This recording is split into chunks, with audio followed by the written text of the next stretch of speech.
Here's a question for you. How can you prove to somebody that you love them? We're going to think about that one today on Now at Devotions from Trinity Lutheran and Cyrus.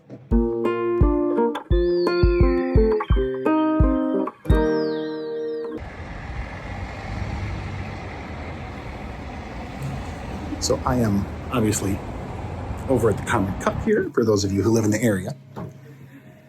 And we are thinking today about Ephesians chapter 2. It's Reformation Sunday coming up. And so we are thinking about what can you do to prove that you love someone? And I'm going to play a little bait and switch here, but the truth is you can't. And that's why we think about Ephesians 2.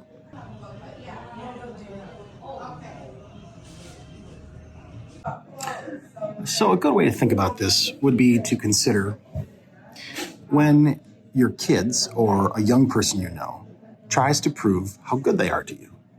Have you ever seen that? They perform, they jump, they show you how amazing they are. And of course, we already think they're amazing. And this is the relationship of love. Love is something without strings attached. It's something without proof. It's something that cannot be guaranteed. It cannot be forced. It cannot be imposed. It has to be mutual. And it goes without requirement. And in the relationship we consider with our Savior, we are in the same position. We can prove all we want, but it doesn't change the fact.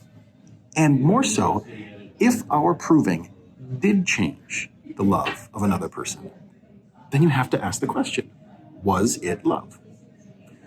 If how we are at our best and worst isn't enough, then what is?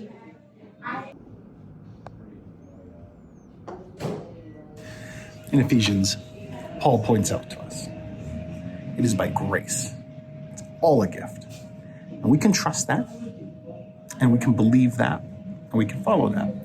Anything beyond that looks to lever a relationship of love is not love. It is self-justification. Now, that doesn't mean we shouldn't choose the good. It doesn't mean we shouldn't love the beautiful. It does mean that the question of whether or not we can do enough is the wrong question. And that question in itself, on some level, denies the relationship. So what do you think? How might you prove your love? And if you can't prove it, how might you show it? I'm Pastor Chris, Trinity Lutheran and Cyrus, here at the Common Cup, signing off for now.